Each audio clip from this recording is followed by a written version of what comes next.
അഭി ഇത് പിടിച്ചു. ഹലോ എടാ ഉണ്ണി. എന്താ എടാ ജിജോ ആക്സിഡന്റ് ആയടാ. നീ പെട്ടെന്ന് കാക്കനാട് സൺറൈസ് ഹോസ്പിറ്റലിൽ വരും ചെല്ലേ. പെട്ടെന്നില്ല, ഞാൻ തൃശ്ശൂർ, ഞാൻ ഇവിടെ വരാൻ 2 മണിക്കൂർ എടുക്കും. എടാ ഞാൻ ഓഫീസിലെടാ. ഓഫീസിലെ ക്രിസ്മസ് സെലിബ്രേഷൻ. എടാ ആദ്യത്തെ ക്രിസ്മസ് സെലിബ്രേഷൻ എടാ. ഞാനത് കഴിഞ്ഞ അവിടെ വരാം. എടാ സെലിബ്രേഷൻ നീ അവിടെ ഒരുത്ത ഹോസ്പിറ്റലിൽ കിടന്നു വേഗം ചെല്ലേ നീ. എടാ ഒരു 10 മിനിറ്റ് എടാ, ഒരു 10 മിനിറ്റ്. ഓക്കെ. ശരി ശരി.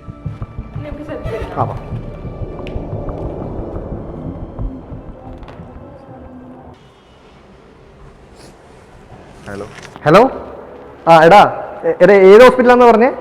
ഞാൻ അവന് കൊടുക്കാൻ വേണ്ടി കുറച്ച് കേക്കും അതിനൊക്കെ എടുത്തിട്ടുണ്ട്. എന്നോട് ഞാൻ പറഞ്ഞിട്ടൊരു 3-4 മണിക്കൂറായില്ലടാ. ഇനിയിപ്പോ അവന് കേക്ക് വാങ്ങാനൊന്നും വേണ്ട. പറ്റുമെങ്കിൽ ഒരു കോടി കൊണ്ടും റീത്ത് വാങ്ങിച്ചാണ് ചെല്ലുന്നത്.